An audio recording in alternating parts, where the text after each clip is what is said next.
नमस्कार विद्यार्थियों, श्रीमती मोहरी देवी तापड़िया कन्या महाविद्यालय जसवंतगढ़ के यूट्यूब चैनल पर एक बार पुनः मैं आपका हार्दिक स्वागत और अभिनंदन करता हूं। मैं प्रवक्ता चंद्र प्रकाश गुर्जर। आज की क्लास हमारी बीए द्वितीय वर्ष के छात्रों हेतु इतिहास विषय की होगी। इतिहास विषय के दौरान जो निरंतर हम अध्ययन कर रहे हैं, सल्तनत काल को पढ़ा है हमने। सल्तनत काल में हमने 3 वंश को पढ़ लिया, जिसमें गुलाम, खिलजी, तुगलक वंश को हमने पढ़ लिया है। उसके पश्चात सल्तनत काली जो वंश राजवंश होते हैं, शहद और लोधी वंश, वह काफ़ी कमज़ोर रहते हैं और उन्हीं के समय में जो क्षेत्रीय शक्तियों का प्रभाव होने लगता है, जिनका उदय होने लगता है, उसके बारे में हम आज अध्ययन करेंगे। यानी कि जो क्षेत्रीय शक्तियाँ यानी प्रांतीय राज्यों का, छोटे छोटे राज्यों का उदय कैसा होता है। एक राजनीति का सीधा सा सिद्धांत है, जब केंद्रीय शक्ति यानी जो सर्वोच्च शक्ति है, जिसे पैरामाउंटेंसी कहती है, वो अगर कमज़ोर पड़ने लगती है तो प्रांतीय शक्तियाँ उभरने लगती है। यानी जो शीर्ष व्यक्ति होता है, जो शीर्ष नेता, उसके कमज़ोर होने पर कई नेता उभर जाते हैं, कई शक्तियाँ उभर जाती है और उनमें प्रतिद्वंद्विता स्थापित होती है कि केंद्रीय शक्ति बनने की होड़ उनमें रहती है। चाहे आप मुगल सत्ता को ले लो, मुगल सत्ता कमज़ोर होती है तो क्षेत्रीय राज्यों का उदय होता है। सल्तनत कालीन जो केंद्रीय सत्ता कमज़ोर होती है तो और क्षेत्रीय राज्यों का प्रभाव और उदय होता है। चाहे गुप्त काल को ले लो, चाहे मौर्य काल को ले लो, जो एक मेन पावर होती है, जैसा कि आप देख रहे हो वर्तमान में जो मेन पावर, जो केंद्रीय सत्ता, अपने तो केंद्रीय शक्ति तो जो रहती है वो दिल्ली के अंदर रहती है और जो राज्य संघात्मक ढांचा भी यही होता है। इसी तरीके से जो केंद्रीय शक्ति अगर जिस समय कमज़ोर होती है तो प्रांतीय शक्तियाँ और प्रांतीय राज्यों का आविर्भाव होना शुरू हो जाता है। तो उसी परिप्रेक्ष्य में आज हम देखेंगे। तो हमने जो गुलाम वंश पढ़ा था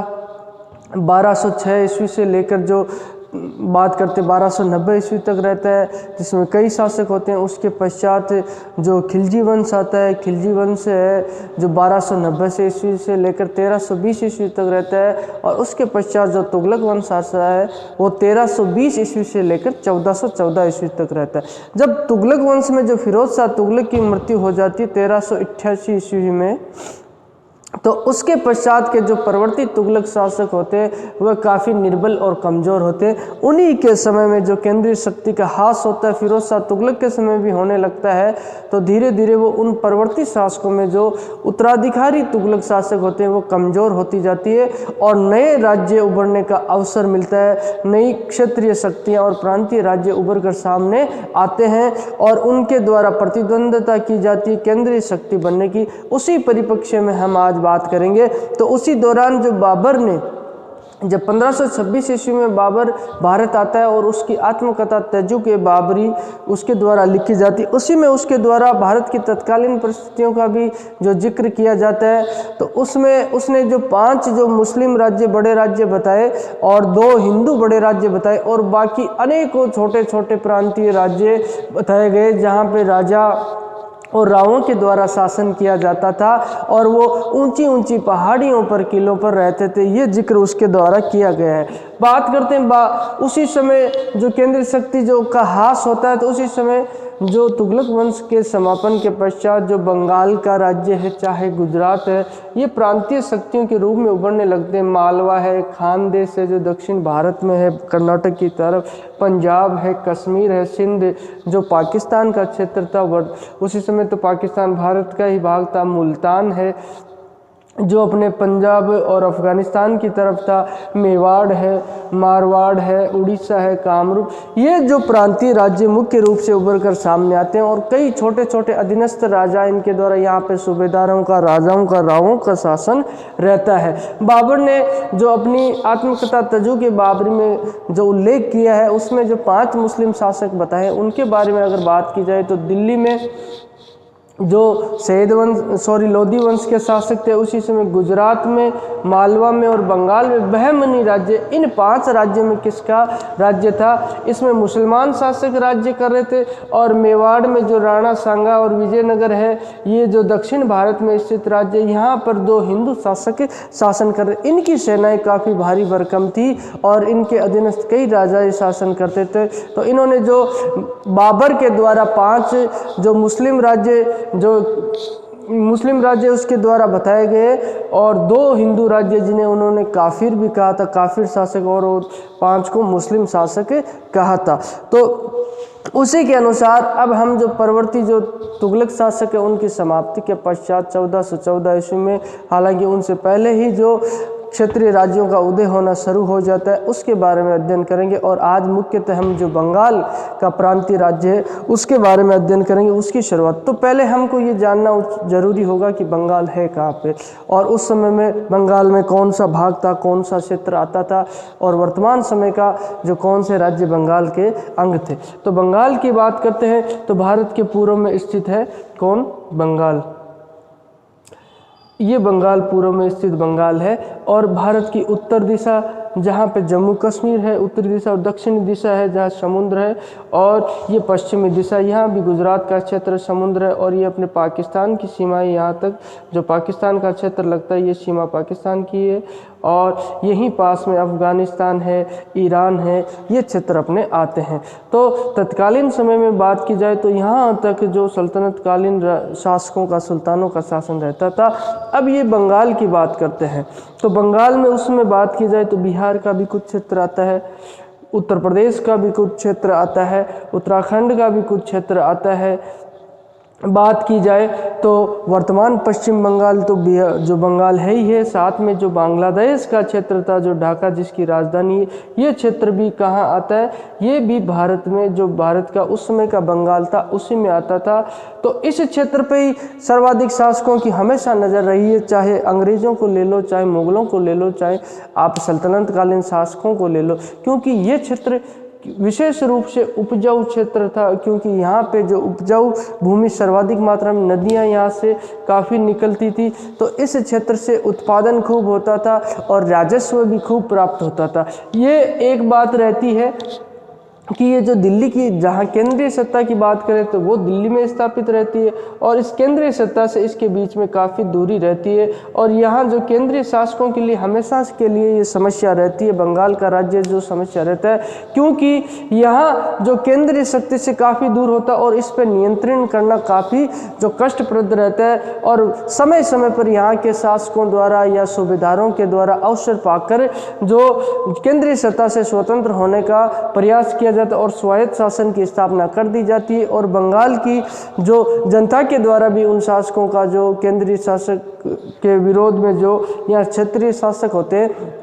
उनका समर्थन किया जाता है। और यहाँ पे नियंत्रण रखना, जो चाहे अलाउद्दीन खिलजी को ले लो, चाहे मोहम्मद बिन तुगलक को ले लो, गियासुद्दीन तुगलक को ले लो, चाहे मुग़ल शासकों को ले लो, उनके लिए हमेशा से ये समस्या, जो बंगाल का सूबा समस्या रहता है। चाहे बलबन को ले लो आप, उसी समय बलबन के समय भयंकर विद्रोह यहाँ होता है, तो बलबन के द्वारा एक उस विद्रोह का दमन किया जाता है। फिर भी यह हमेशा के लिए बंगाल राज्य है जो नाम मात्र का ही केंद्र सरकार, जो केंद्रीय शक्ति उसके अधीन रहता है, और सबसे समृद्ध इलाका और उपजाऊ इलाका होने के कारण जो दिल्ली के शासकों के लिए हमेशा से ये समस्या रहती है। समय समय पर यहाँ के शासकों के द्वारा स्वायत्त शासन की स्थापना करने का प्रयास किया जाता है। अब दिल्ली सल्तनत के दौरान बात करते हैं, जब भारत में दिल्ली सल्तनत की स्थापना होती है, प्रथम 1191 ईस्वी का तराइन युद्ध होता है, द्वितीय 1192 में तराइन युद्ध होता है पृथ्वीराज चौहान और मोहम्मद गौरी और उसके दास के द्वारा उसके प्रतिनिधि के तौर में भारत में शासन किया जाता है, और 1206 ईस्वी से गुलाम वंश की स्थापना मानी जाती है, कुतुबुद्दीन ऐबक के द्वारा कर दी जाती है। तो उसी दौरान जो बंगाल का क्षेत्र था उस पर भी उनकी नज़र रहती है, और यहाँ पे जो मोहम्मद गौरी है उसी के एक सूबेदारों में जो बख्तियारुद्दीन खिलजी था, और कुतुबुद्दीन ऐबक का भी सूबेदार कुतुबुद्दीन ऐबक हालांकि गुलाम था। तो ये बख्तियारुद्दीन खिलजी क्या करता है, ये बंगाल के राज्य पर 1205 ईस्वी में आक्रमण करता है, और इसी समय जो विक्रमशील विश्वविद्यालय उसको लूटता है और जलाता है। और बंगाल में उस समय बात की जाए तो लक्ष्मण सेन नाम के जो शासक के द्वारा, राजा के द्वारा शासन किया जाता है, और छद्म भेष में कुछ एक लोगों के साथ, घुड़सवारों के साथ तीव्र गति के द्वारा इसके द्वारा आक्रमण किया जाता है। बंगाल की राजधानी होती है नदिया पर आक्रमण किया जाता है और वहाँ का शासक लक्ष्मण सेन उसे छोड़कर भाग जाता है और उसी समय से बंगाल पर मुस्लिम शासकों का शासन हो जाता है, जो निरंतर जो ब्रिटिश सत्ता की स्थापना के दौरान तक चलता रहता है और बंगाल मुस्लिम शासकों के अधीन आ जाता है। 1205 ईस्वी में बख्तियारुद्दीन खिलजी के द्वारा जो आक्रमण किया जाता है, उसी समय जो वहाँ का जो राजा होता है लक्ष्मण सेन होता है और उसकी राजधानी नदिया पे आक्रमण घुड़सवारों के द्वारा किया जाता है। घुड़सवारों की एक सेना लेकर इसके द्वारा किया जाता है और उस दिन से जो बंगाल मुस्लिम शासकों के अधीन रहता है हमेशा से। अब बात करते हैं बंगाल केंद्रीय सत्ता से तो दूर रहा है, जिसका मैंने जिक्र किया है, और बाबर ने भी बंगाल के बारे में जिक्र किया अपनी आत्मकथा तजुक-ए-बाबरी में। उसने कहा है कि बंगाल में एक अजीबोगरीब प्रथा देखने को मिलती है जिसे राज्य मिरास कहा जाता है। अब यहाँ राज्य मिरास से तात्पर्य है कि जो वंशानुगत शासक बंगाल में हमेशा जो शासक, अगर कोई दुर्बल शासक या सूबेदार होता है तो अन्य व्यक्तियों के द्वारा अवसर देखते हुए उसे पदच्युत कर दिया जाता है और सिंहासन को हड़प लिया जाता है। तो ये प्रथा जो राज्य मिरास वंशानुगत शासक की प्रथा यहाँ बंगाल में बिल्कुल देखने को नहीं मिलती है, यानी एक शासक के पश्चात उसका पुत्र शासन करे या उसी वंश के शासकों के द्वारा शासन किया जाए, ऐसी अवस्था अपने को यहाँ पे देखने को बिल्कुल नहीं मिलती। ये बाबर के द्वारा कहा गया है, क्योंकि ये हमने देखा है कि वहाँ पर अवसर पाते ही जनता भी सिर्फ सिंहासन का सम्मान करती है, न कि बादशाह का। वह जनता, वहाँ की जनता मानती थी कि जो सिंहासन पर बैठता है वही बादशाह होता है, चाहे कोई भी व्यक्ति और किसी तरीके से सिंहासन को हड़प ले तो उसी का सम्मान किया जाता था। तो इस तरीके से बंगाल में कमज़ोर शासक और दुर्बल शासक होते ही अन्य व्यक्तियों के द्वारा अवसर पाते ही उसे पदच्युत कर दिया जाता था और उसे सिंहासन से उतार दिया जाता था। ये बंगाल की स्थिति उस समय देखने को मिलती है। अब इसी समय जो बलबन का शासन रहता है तो 1282 ईस्वी में तुगरिल नामक व्यक्ति के द्वारा जो बंगाल में दिल्ली सल्तनत के अधीन जो शासन कर रहा था उसके द्वारा विद्रोह कर दिया जाता है और दिल्ली की सत्ता को नकार दिया जाता है और स्वतंत्र स्वायत्त राज्य की स्थापना करने का प्रयास किया जाता है।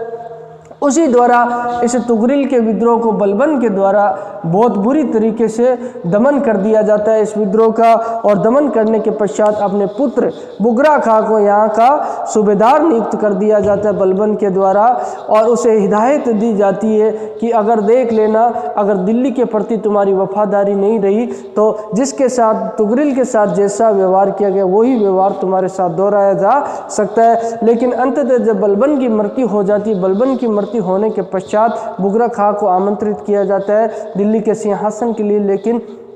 बुगरा खां इसके लिए इच्छुक नहीं होते। बुगरा खां दिल्ली नहीं जाते हैं और बुगरा खां के पुत्र को ही दिल्ली का शासक बना दिया जाता है और ये नाममात्र की अधीनता दिल्ली की स्वीकार करता है और बुगरा खां के द्वारा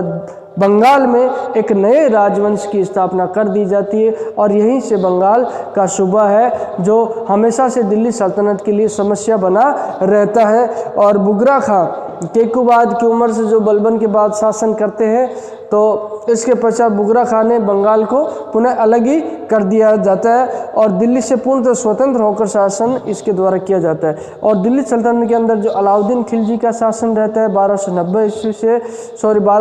ईस्वी से लेकर 1320 ईस्वी तक,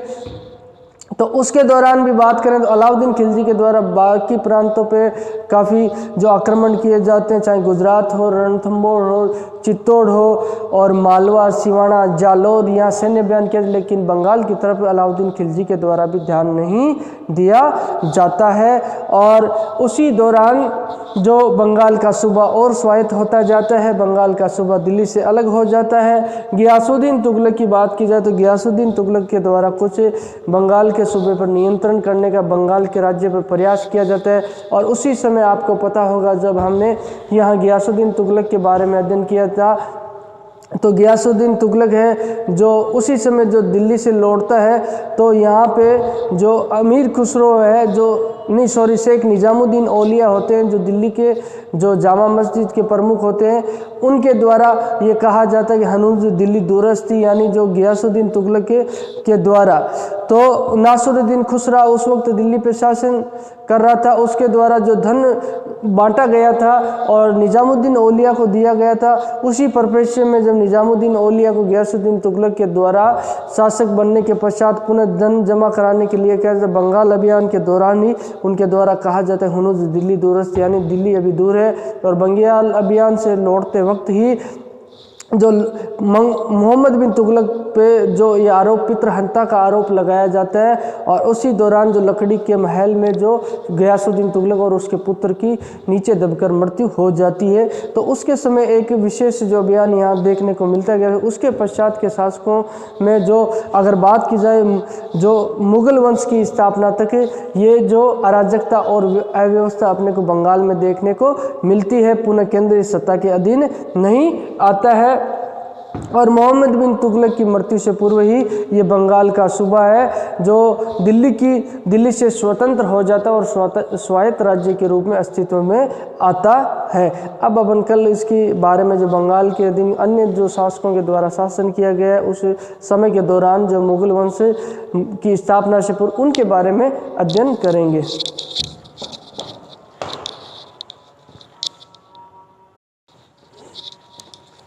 तो विद्यार्थियों, आज हमने जो तुगलक वंश की जो पतन के पश्चात जो उसके परवर्ती शासक होते हैं और मुगल वंश की स्थापना से पूर्व जो क्षेत्रीय राज्य होते हैं, क्षेत्रीय क्षत्रियाँ होती है, उनके उदय के बारे में जाना है। और उन उदय के बारे में हम जो मुख्यतः आज हमने बंगाल के बारे में पढ़ा है, बंगाल में समय समय पर कौन कौन से शासक होते हैं और इसे सल्तनत काल में जो तुगलक वंश के पतन के पश्चात से लेकर मुगल वंश की स्थापना के दौरान कैसी अराजकता और अव्यवस्था रहती है, उसके बारे में हम जो आने वाली क्लास में अध्ययन करेंगे। उम्मीद करता हूं कि बेहतर तरीके से आपको समझ में आया होगा। फिर भी किसी तरह की समस्या हो, शंका हो तो आप निसंकोच पूछ सकते हो, और आपके सुझाव भी आमंत्रित है। कोई भी सुझाव हो तो आप जो अपने व्हाट्सएप ग्रुप है शैक्षणिक, उसके माध्यम से अवगत करा सकते हो। तो एक बार पुनः सभी विद्यार्थियों का बहुत बहुत धन्यवाद।